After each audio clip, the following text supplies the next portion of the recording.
Merci de votre présence aujourd'hui pour le second volet du webinaire de Finance for Tomorrow, euh, qui vise à discuter de la lutte contre la déforestation importée, de la dégradation des forêts, et qui vise surtout à rassembler les acteurs financiers pour qu'ils participent, pour que chacun puisse participer à sa hauteur à solutionner ce défi. Nous avons vu ensemble la semaine dernière, grâce aux excellentes interventions des experts du ministère de la Transition écologique et du CGDD, Commissaire général au développement durable, ici présent, encore merci à vous, mesdames, les contours de la réglementation européenne et française qui participent de cette dynamique des acteurs économiques contre la déforestation. Nous avons vu ensemble lors de ce webinaire la semaine dernière, qui est disponible en replay, que les acteurs de l'économie physique étaient conscients des enjeux et agissaient aussi pour prendre leur part via la présentation que nous a faite l'Alliance pour la préservation des forêts, qui est un réseau d'entreprises engagées et mobilisées pour lutter contre la déforestation. Il est urgent d'agir contre cette déforestation, cette dégradation des écosystèmes forestiers et plus large, d'agir contre ces causes, sachant que des solutions existent et sont porteuses de sens au niveau social et sociétal. Je pense notamment à la production de protéines végétales sur le sol européen et français notamment, en lieu et place de faire venir des tourteaux de soja, culture de soja qui est synonyme de dégradation des forêts et de déforestation, notamment dans les pays tropicaux, tout en permettant finalement d'accroître notre résilience aux fluctuations du marché, si on revient au soja, mais surtout au changement climatique en cours, vu que nous savons que la forêt est un puits de carbone important, tout comme l'océan ou les sols. Nous avons enfin appris la semaine dernière que la France souhaitait se positionner comme leader de la lutte contre la dégradation des forêts et la déforestation importée via les prises de position politiques, notamment au G20 en 2019, si ma mémoire est bonne, et la publication de la stratégie nationale contre la déforestation importée, qui était la France, un des premiers à, à prendre sa part de cette manière. Attendez, parce que je suis... Excusez-moi, je réponds à 10 personnes qui sont sur Teams et qui devraient nous rejoindre sur Zoom. La semaine dernière, nous avons aussi pu comprendre comment un acteur public, et notamment une banque publique de développement, pouvait prendre sa part en imposant certaines conditions pour participer justement à cette lutte contre la déforestation importée. Je remercie l'AFD, l'Agence française de développement, pour sa belle intervention et l'explication de ces actions et de ces initiatives. Aujourd'hui, nous souhaitons donner la parole à un acteur du secteur français financier, investisseur de long terme, acteur mondial qui agit pour imposer sa vision, selon laquelle il est effectivement impossible de continuer toujours comme ça, comme avant, finalement, j'espère qu'on peut utiliser le mot avant, qui dégradait l'environnement à l'envi, d'épuiser les ressources naturelles, de creuser toujours plus profond pour récolter la dernière goutte de pétrole tout en détruisant chaque maille du tissu vivant de notre planète, grâce à laquelle nous sommes ici et nous pouvons vivre. Merci à toi, Lyudmila Strakodanskaya. Excuse-moi, j'ai du mal à prononcer ton nom. Donc, je te remercie, Lyudmila, d'être parmi nous pour nous présenter la stratégie d'AXA contre la déforestation. Nous laisserons ensuite le micro aux membres de la société civile engagée pour la nature et contre la déforestation. Cécile, Clairvy, Laurence, Andrea, Lucie, je vous laisse vous présenter, indiquer pourquoi et comment chacun peut agir à son niveau, comment le secteur financier peut agir, comment vous pouvez aussi nous accompagner, nous titiller, nous mobiliser pour que nous puissions prendre notre part et participer à stopper cette course destructrice de ce poumon vert si cher à notre maison commune et qui nous permet, encore une fois, de résister, d'être plus résilients aux défis auxquels nous sommes confrontés, au premier chef, le défi climatique. Merci à vous tous, chers intervenants, d'être parmi nous ce matin. Juste un petit aparté, suite aux prises de parole, nous vous permettront d'échanger avec l'audience, avec nos membres Finance for Tomorrow et puis vous autres qui se sont connectés pour une dizaine, quinzaine de minutes de Q&A. On pourra peut-être aller un peu plus loin si le temps nous le permet. Je pourrais ouvrir les micros à ceux qui le souhaitent. J'ai, depuis la semaine dernière, appris comment faire. Sinon, n'hésitez pas à poster vos questions dans le chat et puis on peut aussi les relayer. Et si on n'a pas le temps, encore une fois, on peut les retenir et puis faire en sorte d'y répondre par écrit. Et puis ensuite, l'écosystème Finance for Tomorrow dialoguera et travaillera à huis clos pour imaginer collectivement une initiative collective, encore une fois, traduisant cet engagement de la France et de sa place financière pour une forêt vivante, nourricière et protectrice. Merci à tous de votre présence. Je te donne le micro, Lyudmila. Je pense que je l'ai déjà ouvert. Donc, je te laisse ouvrir ta caméra peut-être et nous expliquer pourquoi, comment AXA s'est engagé contre la déforestation. Merci à toi. Merci beaucoup. Je ne sais pas si vous m'entendez. Là, je vois que oui. On t'entend très bien. Ouais, on t'entend bien. On ne te voit pas, mais on t'entend bien. Oui. Attendez, j'essaie d'allumer mon caméra, mais il faut que je comprenne comment le faire. Attendez. C'est normalement en bas, à gauche. OK.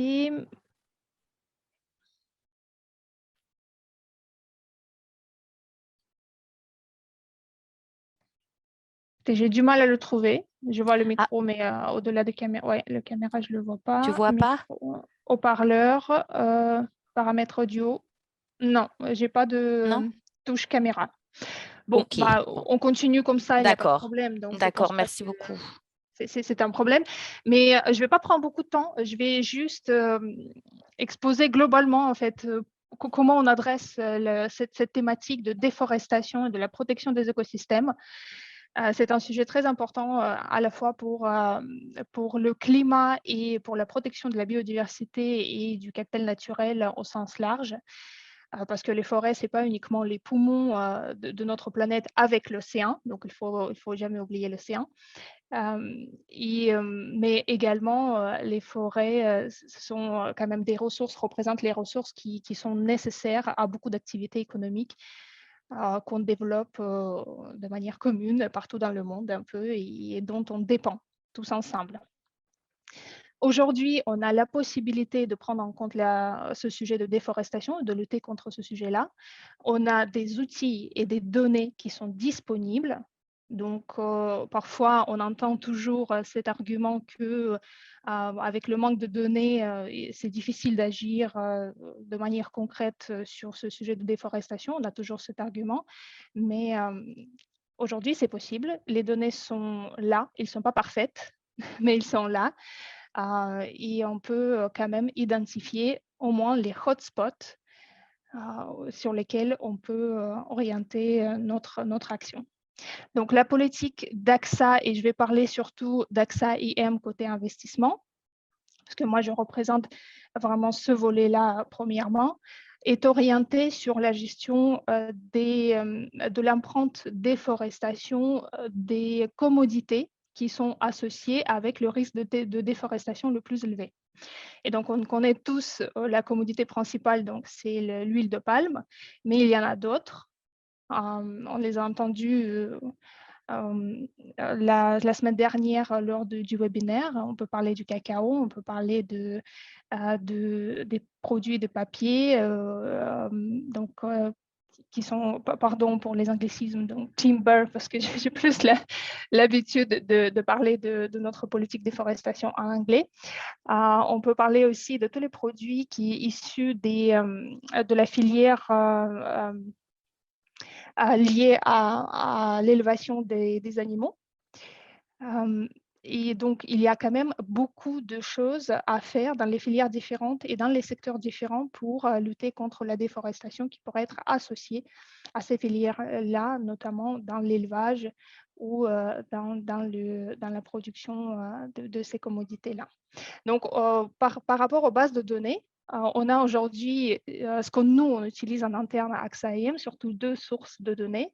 La première source qui peut paraître assez large, mais il est assez efficace pour identifier les problématiques et les hotspots en termes de déforestation, c'est quand même le screening de controverses. Et aujourd'hui, on a plusieurs providers de données qui peuvent fournir les données de controverses spécifiques au sujet de biodiversité, déforestation et l'utilisation des sols. Et donc, en utilisant ce filtre-là, et peut-être en combinant plusieurs providers, ou vous pouvez choisir un seul provider, on a tout à fait la possibilité d'identifier les entreprises, les secteurs et les commodités aussi qui sont à risque ou qui sont controversés sur le sujet de déforestation-là. Donc ça nous permet de faire le premier screen, le premier filtre, première identification des problèmes de déforestation qui sont liés à nos actifs investis. Et deuxième base de données qui est beaucoup plus profonde qu'on utilise, ce sont les données CDP. CDP, comme vous savez tous, il développe toute une palette de frameworks de reporting et collectent beaucoup de données environnementales. Mais ils ont aussi un produit qui s'appelle CDP Forest Critical List. Donc, c'est un travail qu'ils font séparément pour identifier les producteurs et les traders des commodités qui sont associées avec le risque de déforestation le plus élevé. Et donc, cette identification, elle est faite de manière très concrète, très précise. Donc, ils ont beaucoup de données pour chaque entreprise, trader ou productrice identifiée.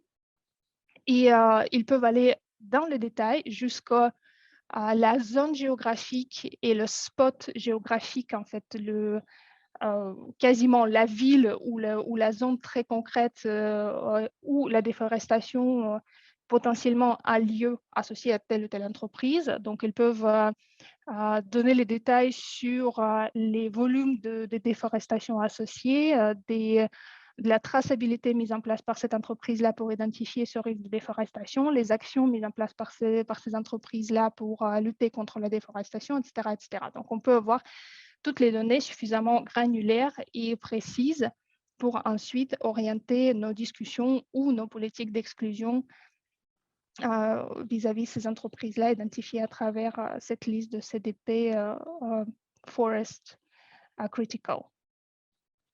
Donc, globalement, ce sont les deux bases de données qu'on utilise le plus pour construire notre politique AXA IM de déforestation et protection des écosystèmes là. Il y a d'autres bases de données qui existent, notamment Spot, Trace, etc. Il y a des investisseurs qui les utilisent et ce sont des sources d'informations supplémentaires qui sont très riches et très utiles. Et il y a bien sûr des nouvelles données qui sont développées par les providers qui travaillent spécifiquement sur la biodiversité. Donc, c'est un sujet beaucoup plus large que déforestation.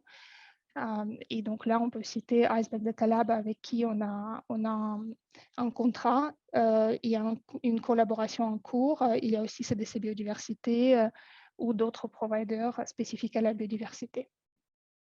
Donc, je m'arrête là. Et si vous avez des questions, n'hésitez pas. Merci beaucoup, Lyudmila. Normalement, tu peux allumer ta caméra, je pense que ça s'est arrangé.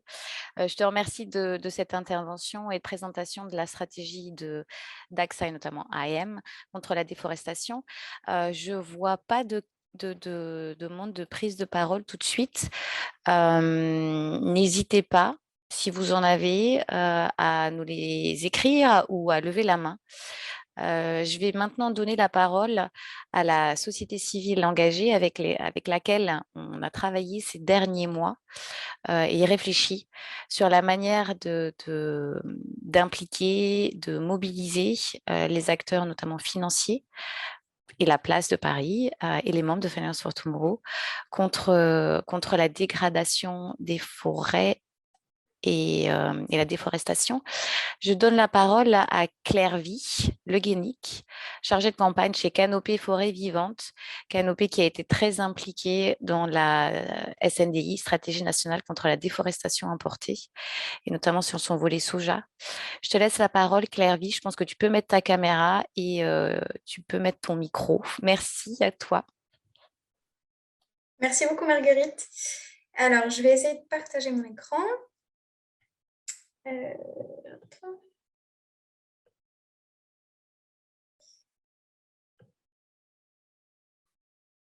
Est-ce que vous voyez mon voit diapo? bien, on voit parfaitement bien. Merci. Très bien.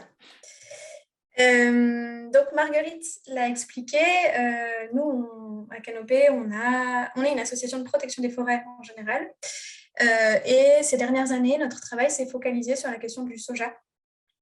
Et je vais vous expliquer pourquoi. Et ensuite, je laisserai la parole à ma collègue Lucie qui rentrera vraiment dans le cœur de ce qu'on attend, ce qui est important dans une politique de lutte contre la déforestation de la part du secteur financier. Si nous, on s'est concentré sur le soja, c'est parce que c'est ce qu'on appelle la première cause de déforestation importée, c'est-à-dire que c'est de l'Europe. C'est la matière première qui a le plus d'impact lié à nos importations.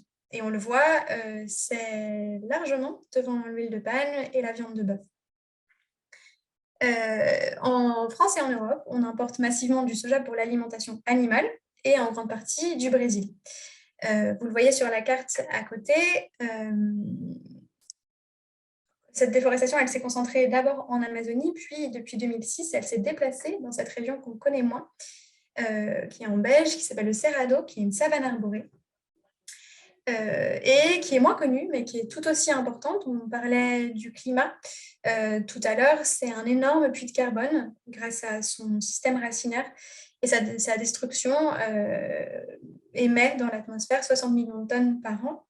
C'est aussi une région qui est essentielle en termes de biodiversité. Elle abrite plus de 4800 espèces endémiques et aussi essentielle pour le cours de l'eau au Brésil.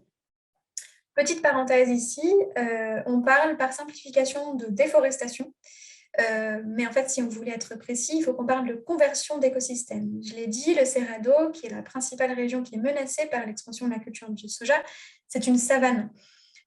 Voilà, donc attention à avoir bien ça en tête. On parle par simplification de déforestation, mais ça doit inclure la conversion non pas seulement des forêts, mais d'autres écosystèmes qui en fait sont les premiers menacés par cette culture. En étudiant cette question de la déforestation liée au soja, on a fait plusieurs constats. Le plus important, c'est l'importance des négociants de soja. On s'est rendu compte que le risque de déforestation était concentré sur quelques multinationales, qu'on voit ici, c'est ADM, Bunge, Amagi, Cargill, LDC et COFCO. Et donc ces 6 entreprises concentrent 66% du risque de déforestation au Brésil. Il est à la fois concentré dans un nombre faible d'entreprises, mais aussi dans un nombre faible de municipalités, de régions du Brésil, ce qui fait que c'est assez facilement évitable. On s'est aussi rendu compte que le soja lié à la déforestation représentait autour de 1,5% de la masse totale du soja. Donc on est vraiment sur quelque chose de minuscule qui a un impact dramatique. Les autres constats qui ont été faits, c'est que ces entreprises ont à peu près toutes des engagements de lutte contre la déforestation et que malgré tout, elles sont régulièrement épinglées pour leur responsabilité dans la destruction des écosystèmes du Brésil. Par exemple, elles ont des engagements à titre d'entreprise, mais aussi au sein de quelque chose qui s'appelle le Soft Commodity Forum, qui regroupe ces plus grosses entreprises, ces plus gros négociants de matières premières. Et dans le cas du soja et du Brésil, leurs politiques se sont concentrées sur 25 municipalités prioritaires. Pour information, il y en a 5500 au Brésil. Donc on est vraiment sur quelque chose qui est limité. Depuis, ils sont passés à 61 municipalités, mais on est vraiment sur quelque chose de faible ambition.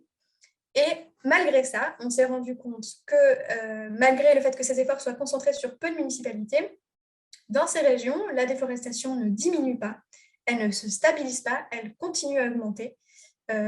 Entre 2018 et 2020, c'était une augmentation de 34%. Donc, on fait aussi ce constat de voir que les engagements volontaires se reposaient sur la bonne volonté de ces entreprises à ses limites et qu'en fait, pour l'instant, ça n'a pas fait ses preuves. En rentrant dans le détail de tout ça, on s'est rendu compte qu'il y avait des éléments qui pourraient être intuitifs, qui manquaient dans ces engagements de lutte contre la déforestation.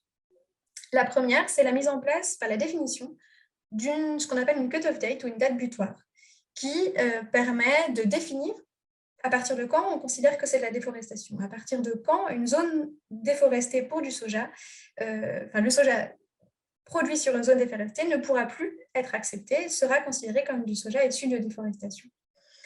Là-dessus, il y a eu plusieurs discussions sur la bonne date et il y a eu un consensus sur la date du 1er janvier 2020 qui est la plus avancée dans le temps et qui permet de renforcer sa faisabilité. Autre élément manquant, c'est que malgré ces engagements, dans les contrats avec leurs fournisseurs, il n'y a pas de contractualisation automatique d'une clause de zéro déforestation, ce qui peut paraître un peu contre-intuitif. Et enfin, on s'est rendu compte que ces filières étaient très opaques et que sans transparence, on aurait beaucoup de mal à résoudre le problème. Mais il y a des bonnes nouvelles. La première, c'est qu'on s'est rendu compte, donc, je le disais, que la déforestation elle est concentrée sur un faible nombre de municipalités. Aussi qu'il y avait largement des surfaces disponibles pour continuer l'expansion du soja, largement pour répondre à nos besoins d'ici 2050, sans déforester. Donc, il ne s'agit pas de freiner l'expansion du soja, il suffit juste de ne pas la faire sur des écosystèmes naturels qui ne sont pas encore dégradés. Ensuite, depuis 2018, il y a un mouvement qui est enclenché où il y a un manifeste pour un soja durable qui a été lancé, où l'ensemble de la grande distribution française et un certain nombre de grandes entreprises de l'agroalimentaire se sont engagées à arrêter d'utiliser du soja issu de déforestation. Ce mouvement qui est né en France, il est en train de se dupliquer dans d'autres pays européens, notamment au Royaume-Uni. Donc, il y a vraiment cette dynamique qui est enclenchée de beaucoup d'acteurs qui demandent à ne plus être associés à cette déforestation. Et AXA a pris la parole tout à l'heure, il y a aussi eu un engagement de BNP. Donc, de nombreuses entreprises ont pris conscience du problème et enclenchent cette dynamique d'engagement de lutte contre la déforestation liée au soja. On l'a mentionné tout à l'heure aussi, il y a de nombreux outils qui sont disponibles. La semaine dernière, on a parlé d'un mécanisme d'alerte publié sur une plateforme du gouvernement où on peut voir le niveau de risque associé à ces différents négociants. Il y a aussi Trace qu'on a mentionné, il y a des outils satellitaires qui ont fait leurs preuves. Donc, on a les moyens de pouvoir mesurer cette déforestation, de pouvoir l'associer à ces entreprises et aux cultures qui en sont responsables. Et enfin, une énorme nouvelle que vous avez en exclusivité, c'est que suite à tout ce travail qui a été mis en place, il y a un travail qui a été réalisé pour faire en sorte qu'un premier cargo garanti zéro déforestation et conversion arrive en France, en suivant une méthodologie qui a été développée. Et donc ça s'est fait avec ces négociants-là, et ça nous montre que c'est possible. C'est possible, c'est pas compliqué, c'est une question de volonté. Voilà, donc le mouvement est déjà bien enclenché. On en a parlé aussi la semaine dernière. Il y a des règlements qui vont venir renforcer aussi cette dynamique. Et donc, il ne reste plus qu'à embarquer sur le bateau. Bon, il y a des petites parenthèses que je n'ai pas faites, mais on pourra peut-être y revenir dans la question. Et je laisse la parole à ma collègue Lucie Pinson pour le concret des politiques du secteur financier.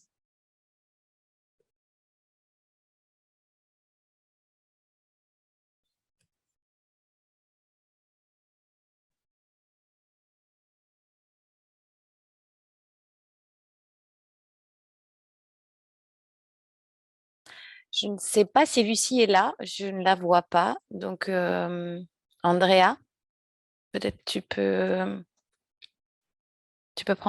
t'exprimer.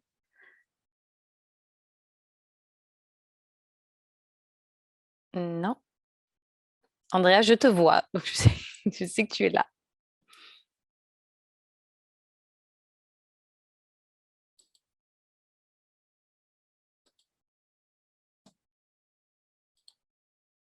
Tu sais pas, tu...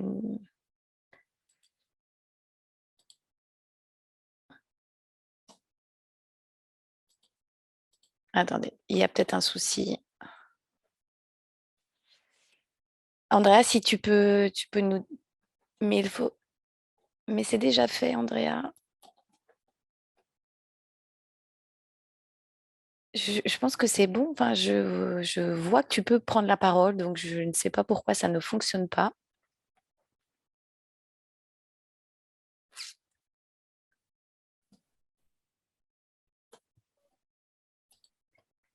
Est-ce que ça fonctionne maintenant, Andrea? Allô, allô, vous m'entendez? C'est bon, c'est bon. Et normalement, je pense que tu peux mettre ta caméra également. Alors, oui, je ne sais pas pourquoi Lucie, vous ne les voyez pas, mais Bah, elle est censée être si elle est... mais sinon... Je vois pas de spectateur qui s'appelle Lucie. Donc, Ah, du coup, je ne sais pas. parce qu'elle est connectée avec mon lien. Ça va être ça. Désolée pour ce souci. Alors, peut-être... Ah oui, d'accord. Donc, en fait, il y a plusieurs Andrea. C'est ça? Je J'imagine. pense que c'est ça. Il y a plusieurs Andrea. Alors, normalement, c'est bon pour la seconde Andrea.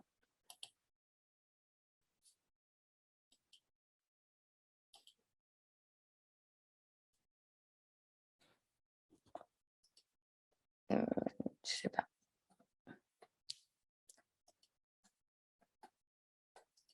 Je clique sur permettre de parler, mais je n'arrive.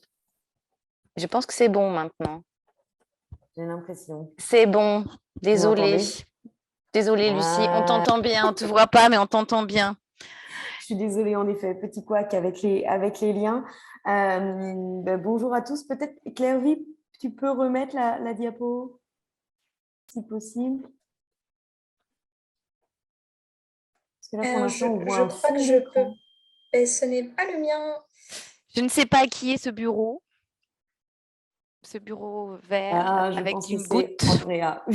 C'est André.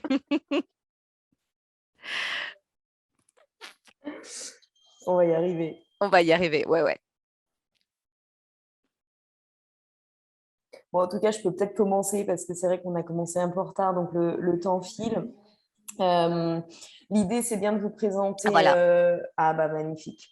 Les mesures qui peuvent être mises en place afin de viser un objectif zéro déforestation lié à la production de soja, sachant que cette initiative, bon, ça s'inscrit dans les discussions que vous avez déjà eues sur les autres chaînes de valeur et l'objectif, pour rappel, zéro déforestation, des initiatives telles que la Race to Zero qui ont pu voir le jour dans le cadre de la COP26 l'année dernière, fixe donc l'objectif zéro déforestation à 2025.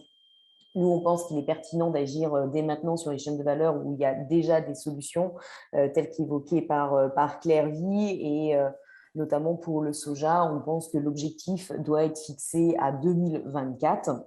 Donc pour cela, nous encourageons l'adoption d'une politique qui va définir clairement cet objectif, donc zéro déforestation au 1er janvier 2024, ainsi que les mesures pour y arriver.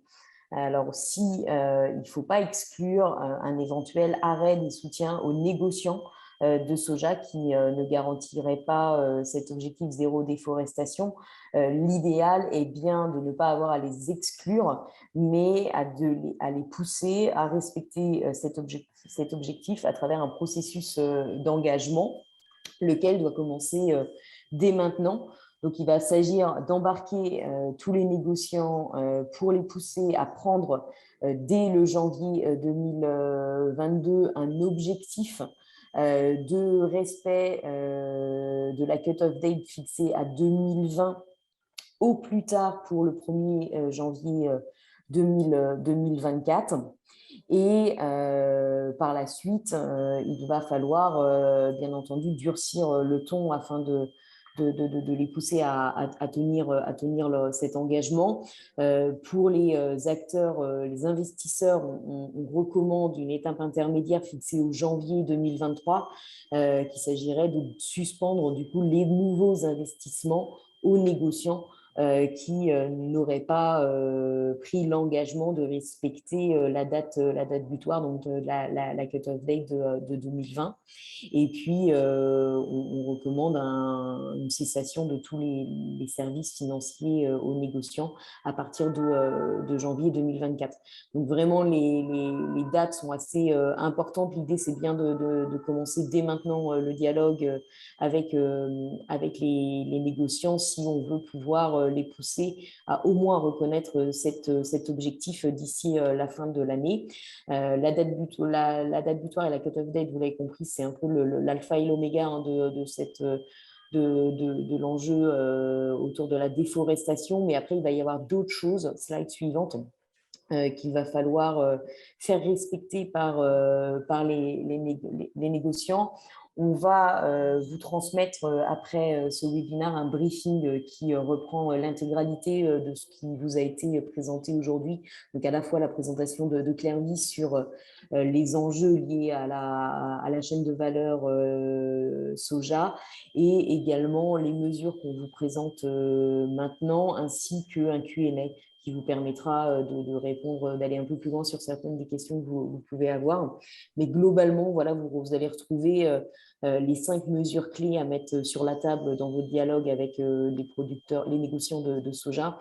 Le respect de la cut-off date qui doit être intégré au contrat entre les négociants et les producteurs, mais également l'adoption d'un protocole d'engagement avec les producteurs pour les obliger à respecter leur engagement de zéro déforestation sur l'ensemble de leurs opérations, au risque sinon de se voir exclus de la chaîne d'approvisionnement.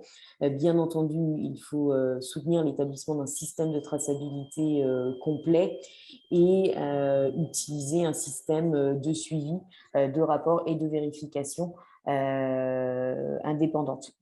Voilà, et bien sûr, ça coule de source, mais bien entendu, il faut s'assurer du respect des droits de l'homme et notamment des droits des populations indigènes sur toute la chaîne de valeur et notamment au niveau de la production de soja.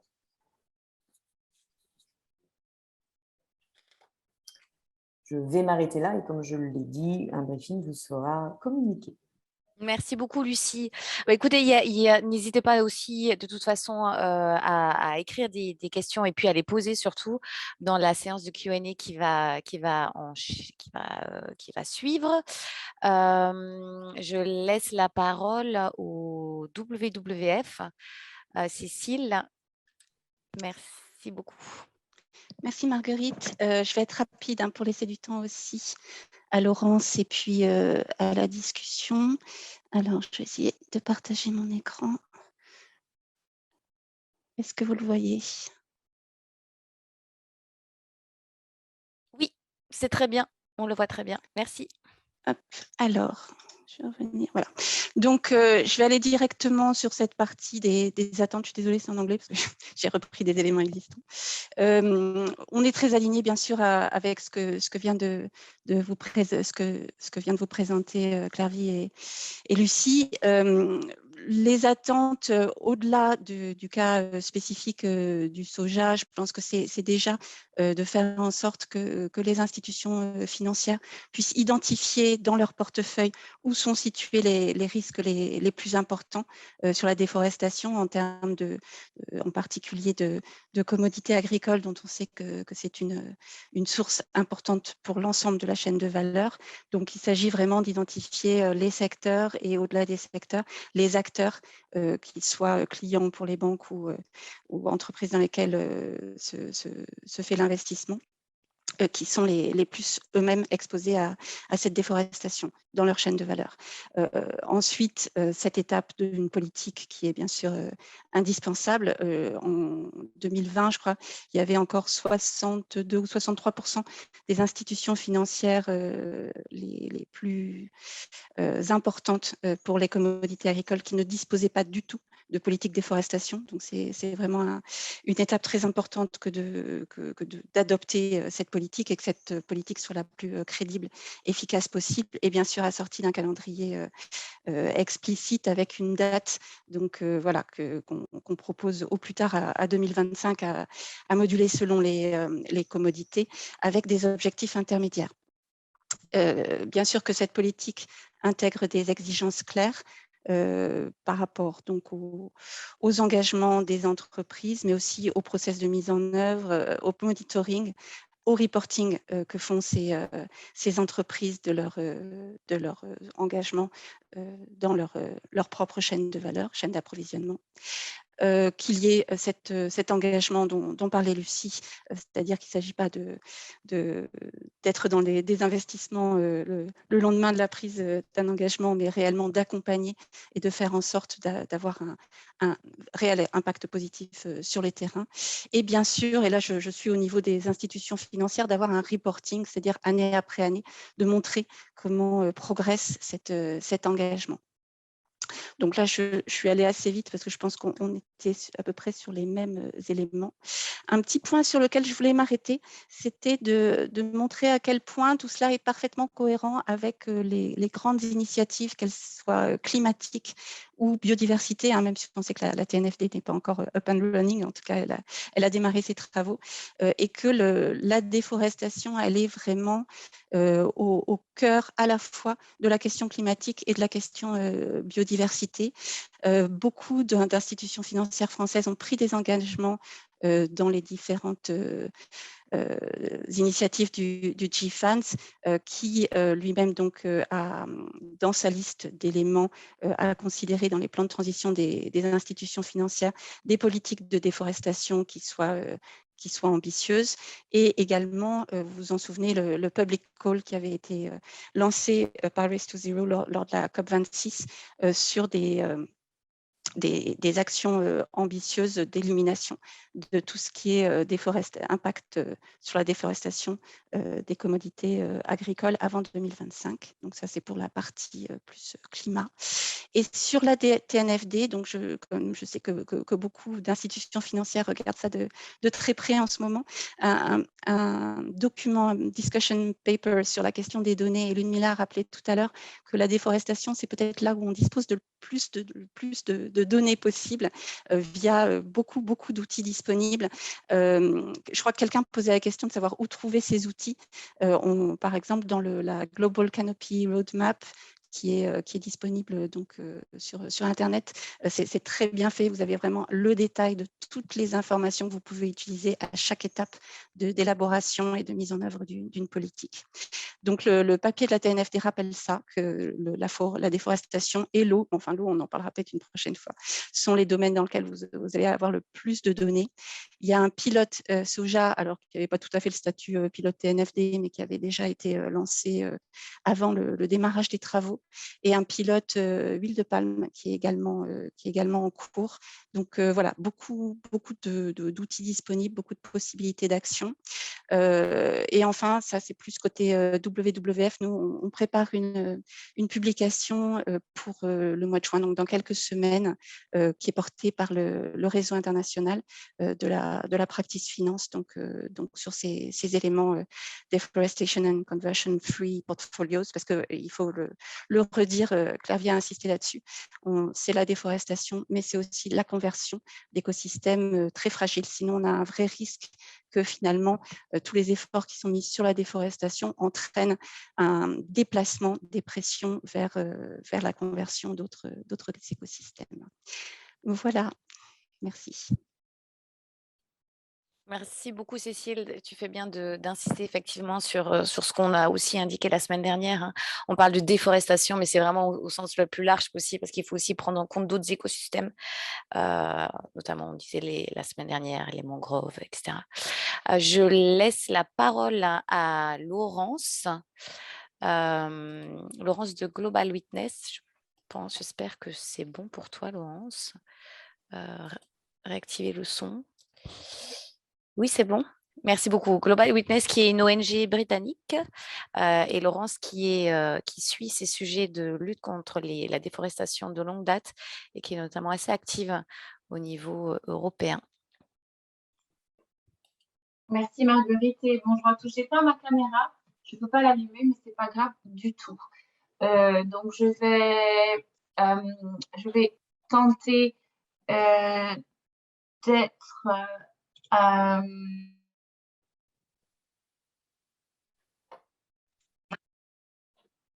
système qui se met en place. C'est pas grave. Donc je vais être assez rapide aussi pour favoriser les discussions et ne pas répéter ce que mes collègues ont très bien présenté. Je vais essayer d'être plus dans la complémentarité, donc, et peut-être de faire le lien aussi avec le webinaire de la semaine dernière, qui a notamment porté sur la présentation et des questions concernant les régulations en développement au niveau de l'Europe notamment, et cette fameuse régulation qui se développe pour lutter contre la déforestation et la dégradation des forêts au niveau européen, qui s'appliquerait aux acteurs européens. Donc, je vais simplement commencer, je pense, par rappeler certains chiffres qui révèlent un peu les liens entre effectivement la déforestation, la dégradation des forêts et le secteur financier européen notamment.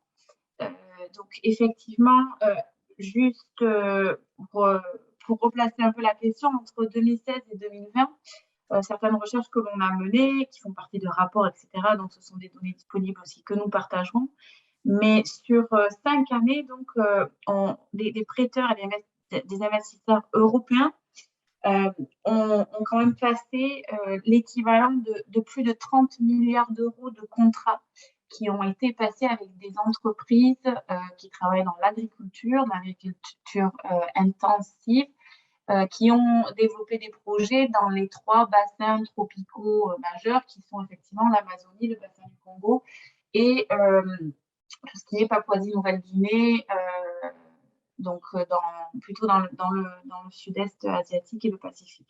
Donc on est sur des montants énormes, malgré tous les accords et initiatives internationaux, mais aussi politiques de zéro déforestation des acteurs financiers.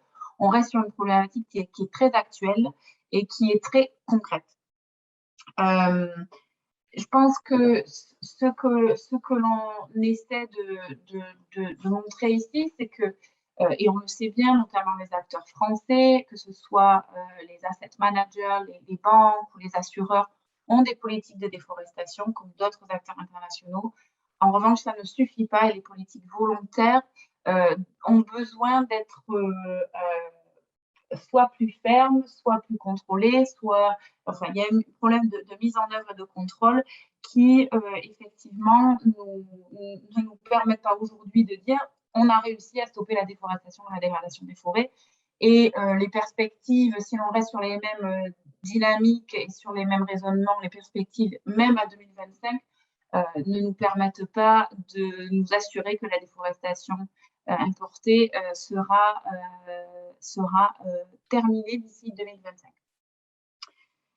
Donc, je pense que c'est important de rappeler qu'effectivement, au niveau européen, et cette question vient aussi de certains acteurs financiers qui se sont prononcés en faveur de certains processus, dont des régulations plus fermes et qui s'appliqueraient en réalité à l'ensemble des acteurs financiers. Donc là, je parle uniquement au niveau européen parce que je parle spécifiquement de la régulation européenne qui est en cours de développement.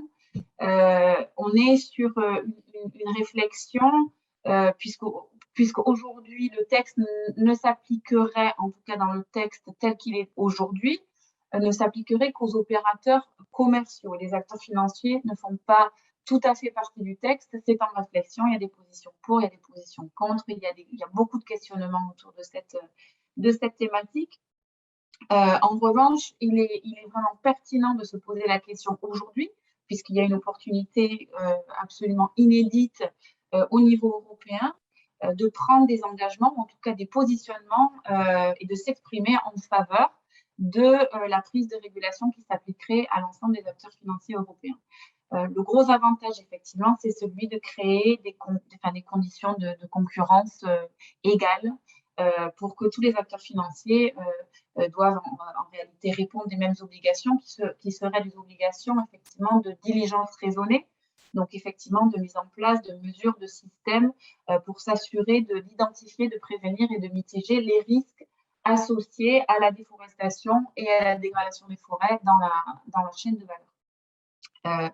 On l'a vu aussi, et ça a été rappelé par AXA juste en introduction, les outils et les données sont là. Alors, effectivement, ils ne sont pas tous parfaits, mais beaucoup de travaux ont été menés sur les communautés agricoles, non pas simplement sur le soja, qui est quelque chose d'assez avancé effectivement en France, mais aussi sur le bœuf, sur l'huile de palme, qui a été aussi rappelé par AXA, qui reste quand même un fléau dans certaines parties du monde. Les données sont là, les réflexions sont là, les experts sont là. Donc, il faut déclencher en fait une dynamique un peu différente pour s'assurer de mettre réellement fin à cette déforestation, à cette dégradation des forêts.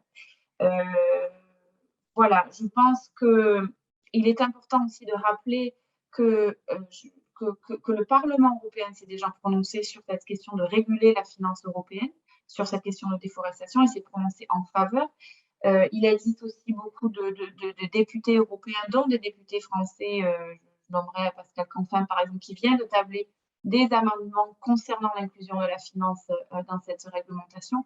Donc il y a du soutien politique aussi, il y a des réflexions menées et auxquelles contribuer sur cette thématique cette année. Il faut que les acteurs financiers français y participent. Et c'est une question que l'on a à notre niveau. Quelle serait, ou est-ce que le secteur financier français pourrait se positionner sur ce genre de régulation et pourrait se positionner en faveur? Alors, voilà, peut-être un engagement collectif ou des réflexions peut-être de certains déjà. Mais il faut avancer cette réflexion et il faut agir. Et cette opportunité, elle est là, elle est ouverte, elle est aujourd'hui. Il faut s'en saisir. Et je finirai simplement par dire que la France est déjà un acteur pionnier sur cette thématique de déforestation. On l'a notamment vu avec le développement et la mise en œuvre de la SNDI, qui est vraiment un outil novateur au niveau européen et international. Les acteurs financiers français sont aussi en avance par rapport à d'autres, pas sur tout, mais par rapport à d'autres. Donc, il y a une opportunité de place, on pense, à saisir de la part des acteurs financiers français à se positionner sur cette question de régulation européenne. Donc, voilà, je suis ouverte à la discussion et curieuse de savoir comment, en fait, les acteurs français financiers qui sont aujourd'hui autour de la table comprennent, se positionnent, ou quelles sont les questions qui pourraient se poser. Je précise aussi, je partagerai un briefing sur une espèce de foire aux questions sur ces questions-là pour avoir disponibiliser plus d'informations. Merci. Merci beaucoup, Laurence. Merci à nos panélistes. The floor is yours now. Donc, vous êtes une cinquantaine devant votre ordinateur, devant votre caméra. N'hésitez pas à lever la main et puis j'espère pouvoir vous donner la parole pour poser des questions à nos intervenantes de ce matin.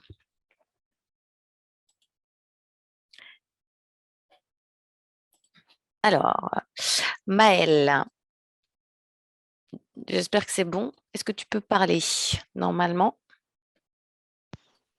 Merci Marguerite, ouais. Bonjour à tous, bonjour à toutes. Est-ce que vous m'entendez bien? On t'entend bien. Super. Enchanté, Maëlle Lagadec de Sustainalytics Morningstar. Merci pour cet échange très intéressant et cette présentation. Effectivement, merci aussi à Claire-Vie d'avoir donné une vision réaliste de la situation et aussi quelques éléments qui peuvent nous faire espérer que les choses, il y a de la marge de manœuvre pour que les choses s'améliorent, notamment au Brésil. Je voudrais rebondir sur deux, trois éléments. D'abord sur le propos de Ludmila sur la donnée. Je suis tout à fait d'accord que la donnée existe. Et effectivement, même s'il y a toujours des choses qu'on peut améliorer, il y aura toujours plus de données qu'on pourra obtenir à terme, notamment en termes de géolocalisation et d'autres types de données. Néanmoins, c'est vrai que les données de controverse sont une première étape pour identifier les sociétés qui sont avérées comme soit ayant un décalage entre la politique qu'elles affichent en termes de déforestation et les pratiques, notamment au sein de leur chaîne de valeur, soit qui n'ont absolument pas de démarche favorable à la protection de ces espaces-là. Et je voudrais rebondir aussi sur un autre point qui est lié à l'engagement. L'engagement actionnarial, clairement, est un réel outil à la disposition des investisseurs. Alors pour le coup, c'est plutôt pour les sociétés de gestion.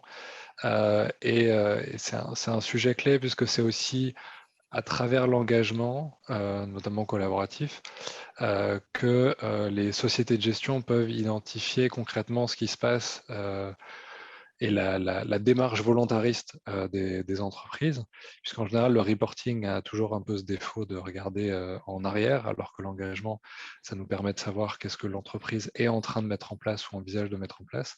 Et c'est aussi un moyen de mettre la bonne pression aux bons endroits. Et nous, c'est quelque chose qu'on fait à Sustainalytics, puisqu'on a des services et on représente, enfin, quand on intervient, on représente 2,5 trilliards d'actifs sous gestion. Donc, en général, on a une capacité d'influence significative. Et j'ai eu la chance moi-même de participer à un échange, enfin, un des appels d'engagement, un des rendez-vous avec une des sociétés que Clarvie a cité dans sa présentation. Et effectivement, on se rend bien compte quand on fait ces échanges avec ces entreprises que, alors d'abord, elles sont conscientes des enjeux, qu'elles mettent des choses en place, et qu'une des difficultés pour ces sociétés-là, c'est de trouver le juste milieu entre leurs responsabilités directes et leur capacité d'influence, notamment au niveau local. Et moi, ce qui m'avait marqué quand j'avais participé à cet échange dans le cadre d'un dialogue, c'était ça, c'était qu'on avait beau essayer de leur mettre une certaine pression, c'était pas toujours évident pour ces sociétés-là de savoir où se positionner, jusqu'où aller, où était un petit peu leur responsabilité, et comment tout ça, ça pouvait se traduire en termes d'action sans trop forcément impacter leur capacité à générer du chiffre d'affaires en termes d'achat et de transfert de matières premières d'un continent à un autre. Donc voilà, nous, en tant que spécialistes, enfin, en partie de l'engagement et bien évidemment aussi de la recherche ESG, on est présent sur le sujet. On a lancé un thème d'engagement il y a maintenant 1 an qui est spécialisé sur la déforestation et le lien entre les sociétés qui sont productrices de commodités ou qui sont utilisatrices de ces commodités et les sociétés qui les financent. Et il y a clairement un enjeu pour les sociétés qui les financent. Et peut-être un dernier point pour rebondir sur ce qui a aussi été dit. On voit, nous on a mené une étude pour un de nos clients bancaires. On voit clairement qu'il y a une évolution dans les politiques sectorielles des banques en termes de financement, qui est grâce au travail qui est fait par des organisations comme Reclaim Finance, qui incitent les banques à être plus exigeantes elles-mêmes vis-à-vis des clients qu'elles sélectionnent et qu'elles financent. Et c'est clairement quelque chose qui va, c'est une tendance de fond. Toutes les banques aujourd'hui ne le font pas. Néanmoins, il y a une certaine pression significative. Et pour une bonne partie d'entre elles, elles sont clairement au fait que la réglementation européenne qui arrive, si elle ne s'adapte pas, va probablement beaucoup les impacter en termes de capacité de business et de signer des contrats avec des entreprises. Donc là-dessus aussi, il y a une prise de conscience côté bancaire. Voilà, je vous remercie. Merci beaucoup, Maëlle. Est-ce que Cécile, Laurence, Ludmila, Andrea ou Lucie, vous souhaitez réagir? J'espère que vous êtes toujours en capacité de parler.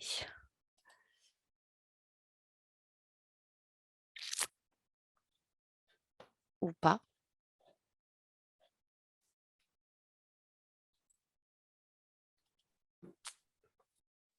Je veux bien réagir.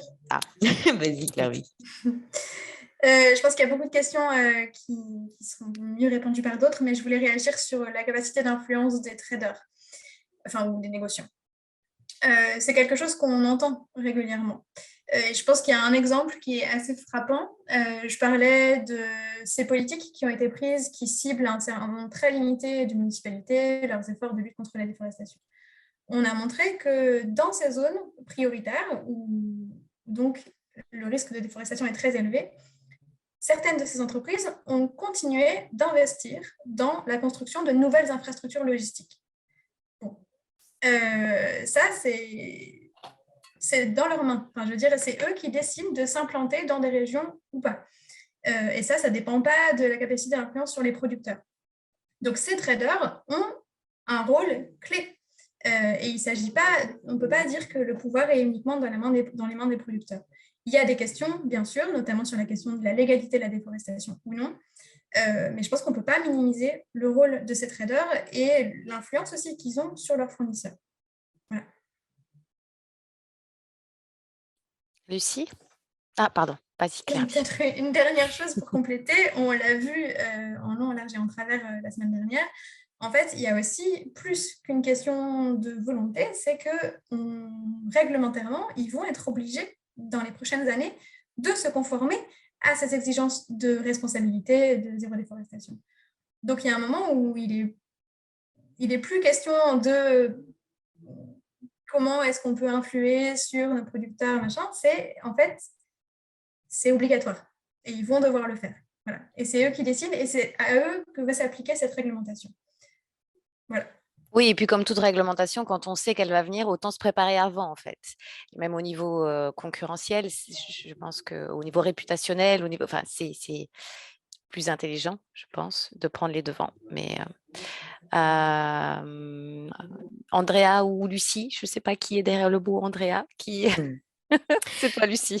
Ouais, c'est moi, mais tu m'as piqué ma réponse, donc je n'ai plus rien à dire apparemment à aller dans le même sens sur l'idée qu'il vaut mieux anticiper les réglementations en cours et vraiment prendre le train en marche maintenant. Bon, alors, en effet, il y a certains acteurs financiers qui ont déjà pris des premiers engagements et on les salue, bien entendu. Maintenant, il en reste énormément qui n'en ont pas pris. Donc, on souhaite justement que ce type d'événement de webinaire puisse inciter les acteurs de la place à rejoindre ce train et puis aussi à s'impliquer dans les initiatives internationales, que ce soit au PRI, que ce soit dans les autres groupements d'investisseurs ou dans les alliances aussi net zéro qui fleurissent, puisque bien entendu, il y a un lien aussi avec les questions de biodiversité, c'est certain, mais également climatique. Donc voilà, en tout cas, il y a encore de la place pour plus d'initiatives individuelles sur ce sujet. Individuelle ou collective. Et c'est vrai que tu fais bien de mentionner les initiatives qui ont été prises, notamment à la COP26 à Glasgow.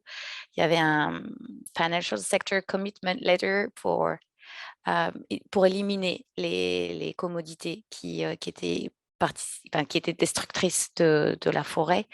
Il me semble qu'il y avait une trentaine d'institutions financières, beaucoup d'asset managers, je pense, mais c'est aussi une initiative qui est à saluer et qui j'imagine, sera aussi sur la table à la COP27. Alors, je vois qu'il y a une autre demande de parole, Emmanuel. Alors, je te laisse te présenter et poser ta question. Bonjour, on t'entend bien, on vous entend bien. Emmanuel Allard, donc je travaille pour un syndicat paysan en Belgique et la Maison du Peuple. Nous nous sommes penchés sur la déforestation importée suite aux échanges commerciaux entre le Mercosur, donc le Brésil, l'Argentine, Paraguay et l'Europe, et les impacts sur la déforestation d'un projet d'accord de libre-échange. Donc, on constate que nous allons passer pour 6 produits agricoles d'une empreinte superficie de 100 000 km² à 167 000 km², et sans doute un impact en 10 ans, si cet accord est adopté, de entre 30 000 km² et 60 000 km². Donc, il s'agit de biens de déforestation importés via les échanges commerciaux entre les deux régions. Alors, évidemment, j'ai personnellement un gros problème sur le report de responsabilité de l'Union européenne sur cette réglementation de diligence qui imposerait aux acteurs de la distribution à vérifier que le soja ne prévienne pas de la déforestation ou de l'huile de palme, etc. Et ça nous pose vraiment question parce que pour nous, c'est un tour de passe-passe pour exonérer les politiques commerciales de réguler les débits, le prix de produits qui posent problème, comme le soja, le bœuf, l'huile de palme et autres. Donc, est-ce que cette réglementation, même si elle est peut-être nécessaire, est sans doute non efficace par rapport à l'ampleur de la problématique? Parce que si j'ai bien compris, on demande aux voleurs eux-mêmes de vérifier qu'ils n'ont pas volé. Donc, on demande en fait à des Cargill, des JBS de prouver que les produits qu'ils exportent ne sont pas issus de la déforestation. Or, si le monde entier ne prend pas cette mesure, ben, vous n'avez qu'à exporter une partie en Chine, une autre partie en Europe, déforester, mais dire à l'Europe, avec des papiers, que vous n'avez pas utilisé le grain qui vient des zones déforestées, cela me semble impossible en fait arriver aux objectifs de zéro déforestation dans le monde par rapport à 2030. Donc, je me demande si ce n'est pas une fausse solution, même si elle est intéressante, et en tout cas pas à la hauteur et qui n'exonère pas les politiques commerciales internationales de réguler les débits ou d'interdire des produits issus de la déforestation. Je vous remercie. Merci beaucoup, Emmanuel. Alors, Laurence, toi qui suis pas mal justement l'examen du règlement européen contre la déforestation, tu as sans doute une réponse. Oui, merci Marguerite. J'entendais pas tout, la connexion n'était pas très bonne. Je pense que j'ai saisi le sens de la question. Je vous entends mal. On t'entend, enfin, moi je t'entends bien, Laurence. On va essayer quand même que tu puisses répondre, et Emmanuel, si vous nous dites si vous n'entendez pas. D'accord. Donc, rapidement sur la question de la réglementation européenne, je ne pense pas que ce soit une fausse réponse, mais la question est effectivement pertinente. Je pense que le règlement qui est en développement au niveau de l'Union européenne, c'est un levier, c'est-à-dire que évidemment, on aimerait que le même genre de réglementation se développe, notamment en Chine, qui est un gros marché, mais aussi sur le continent, au niveau du Royaume-Uni, par exemple, et aux États-Unis. Ce qui est sûr, c'est qu'il faut commencer quelque part. Et le marché européen est déjà énorme. Donc, c'est une vraie question qui est en tout cas très débattue au niveau européen. C'est aussi une question qui est discutée entre les différentes juridictions politiques. Au UK, une réglementation similaire est en développement. Il y a des signes très positifs au niveau américain aussi sous la nouvelle administration. La Chine reste un point d'interrogation. En revanche, il y a des progrès aussi régulatoires et législatifs en Chine, enfin réglementaires en Chine, qui abordent la question un peu différemment, mais qui prend conscience très effectivement de ces objectifs. Je pense qu'il faut tout simplement penser aux effets de levier de marché et commencer quelque part, parce que ça m'étonnerait que des traders, des opérateurs, des distributeurs se privent des parts de marché que le marché européen représente aujourd'hui, par exemple. Mais c'est une question très pertinente et vous avez raison de la poser, parce que c'est quelque chose qui est très débattu en négociation au niveau du Conseil. Et rapidement, je compléterai mais très rapidement ce que Cécile et Lucie ont dit, en termes de s'acheminer et de prendre un peu le pas et d'anticiper sur les développements, notamment législatifs, qui approchent. Effectivement, c'est tout à fait vrai et c'est tout à fait nécessaire. Et je pense qu'il faut rappeler une chose, c'est que parfois, la législation font peur parce que c'est imposé, c'est du normatif, c'est du contraignant.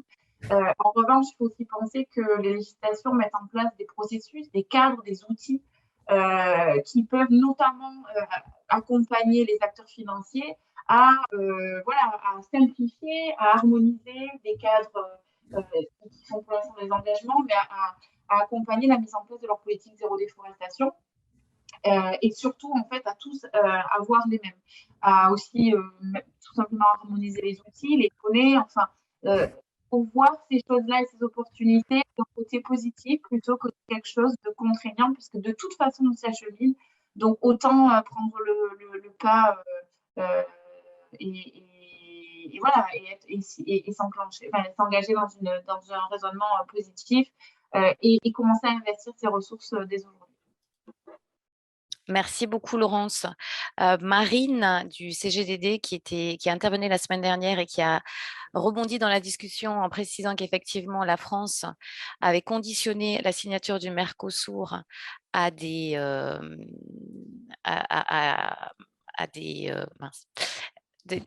une règle de lutte contre la déforestation importée. Tu peux t'exprimer, je pense. Sinon, je m'excuse si ça ne fonctionne pas bien. Bonjour Marguerite, bonjour à tous. Oui, peut-être une petite réaction par rapport à la réglementation européenne qui est en cours de discussion et au Mercosur. Donc, cette réglementation européenne est vraiment révolutionnaire quand même. Certains directeurs, l'administration centrale l'ont qualifié comme ça et va vraiment changer la donne sur ces sujets de déforestation importée. Donc ça, c'est pas négligeable, sachant également que ce sujet est pris en compte dans différentes instances internationales. J'en ai parlé la dernière fois, que ce soit le G20, le G7. C'est vraiment un sujet qui monte dans les agendas internationaux. Concernant le Mercosur, pour l'instant, ce n'est pas un accord qui est signé. La France a demandé de suspendre les négociations tant que les sujets tels que la déforestation ou les accords de Paris ou l'accord de Paris ne seraient pas pris en compte. Donc voilà, on voit que le sujet devient vraiment important et même déterminant pour des négociations commerciales à l'international. Voilà, merci Marine. Alors, une dernière question, Aurore. Oui, bonjour à tous, vous m'entendez? Oh, très bien, très bien. Super. Une petite question concernant le cargo garantie zéro déforestation et conversion. Si on pouvait avoir un petit peu plus de détails, parce que je pense que c'est assez révélateur des difficultés de traçabilité de la chaîne de valeur. Et du coup, ce serait vraiment intéressant de savoir déjà qui a été impliqué, puis le process qui a été mis en œuvre pour s'assurer justement de cette garantie. Alors, qui veut parler? Claire Vie, peut-être? C'était toi qui mettais en avant justement cette initiative. Oui. Merci pour la question parce qu'en effet, je suis allée un peu vite et ça nécessite, je pense, de rentrer dans plus de détails. Peut-être expliquer un peu ce qu'on appelle zéro déforestation et conversion. Il y a déjà des garanties que peuvent proposer les négociants à travers les certifications. Au niveau des certifications, il y a des niveaux d'exigence très larges et une option qui est proposée, c'est le mass balance qui permet pas du tout de garantir que le soja qui arrive sur notre territoire ne soit pas lié à la déforestation. On parle juste d'achat de crédit et on l'a vu avec le pourcentage que représente la déforestation au Brésil. En fait, on n'arrivera pas à avoir un effet transformatif à travers ça. Nous, on s'est penché sur la question et on a essayé de développer un mécanisme qui à la fois permette d'avoir un niveau de garantie de zéro déforestation qui soit suffisamment exigeant, mais aussi de limiter les coûts de traçabilité et de vérification qu'on sait être un blocage. Et donc, je vous le montrais dans la présentation, on a vu que la déforestation était concentrée sur un faible nombre de municipalités. Nous, on en a identifié entre 200 et 300. Et donc, le mécanisme, c'est d'adapter le niveau de traçabilité au niveau de risque. Il y a des régions au Brésil où il y a très peu de déforestation liée au soja et où donc on part du principe que le risque est négligeable et que donc du soja venant de ces régions-là peut entrer en France et être considéré comme zéro déforestation conversion. Et donc on adapte ce niveau de traçabilité. Si on est dans une région où il y a de la déforestation, on va aller voir dans quelle municipalité. Si on est dans les municipalités à risque, et uniquement dans ce cas-là, on va aller avoir une traçabilité jusqu'aux infrastructures logistiques et à la parcelle. Donc, c'est cette méthodologie qui a été utilisée pour ce cargo zéro déforestation, où les négociants ont fourni la liste des infrastructures logistiques qui ont alimenté ce cargo. Et dans les cas où ces infrastructures logistiques étaient dans des zones à risque, on a utilisé des données PRODES pour vérifier s'il y avait eu une déforestation après le 1er janvier 2020, qui est donc cette date cette cut-off date. Et il se trouve que dans ce cas-là, il n'y en avait pas. Et s'il y en avait eu, on aurait pu avoir un niveau de traçabilité encore plus fin, de savoir exactement de quelle ferme, où était la déforestation, dans quelle ferme il était, et si elles ont bien fourni ce cargo ou pas. Ce qui est intéressant de retenir aussi, c'est que c'est le premier, c'est ce qu'on appelle une V1, mais que le mouvement, il est enclenché. Là, c'est le premier. Je ne sais pas si je peux encore divulguer le nom des entreprises qui l'ont fait, parce que pour l'instant, voilà, je pense qu'on va attendre le moment où ça arrive vraiment. Mais il y en a d'autres, en fait. Ce mouvement, il a été enclenché avec plein de négociants en même temps, et il y en a plusieurs qui sont en train d'enclencher ce mouvement. Les principaux et les plus exposés sont encore à la traîne, mais en tout cas, il commence à y avoir plusieurs négociants qui se lancent dans le projet. Merci beaucoup Claire-Vie. Je pense qu'on arrive au terme de ce webinaire qui était finalement assez enthousiasmant, et notamment par les propos que tu viens de tenir concernant la dynamique qui est enclenchée, le mouvement qui a été lancé en un tout début, mais il est possible sans doute d'accélérer les choses, et le secteur financier, notamment français, peut permettre de passer à l'échelle supérieure et de participer de cette accélération, notamment avec les négociants dont tu parlais et ceux qui sont aussi à la traîne. Merci à tous de votre participation. J'invite les membres de Finance for Tomorrow à rester parmi nous. Et puis, peut-être à balancer, à se retrouver sur le Teams, sur lequel certains d'entre vous s'étaient connectés ce matin, pour pouvoir se dire les choses et puis envisager le next step, une initiative collective qui illustrerait cette volonté, ce dynamisme de la place de Paris pour rentrer dans la lutte contre la déforestation et la conversion des forêts. Merci beaucoup à tous. Encore une fois, ce n'est que le début. On devrait refaire, je pense, un webinaire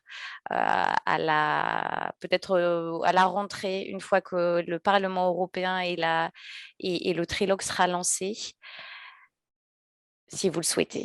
Merci encore, et merci à nos intervenantes de la semaine dernière et de ce jour. À très vite.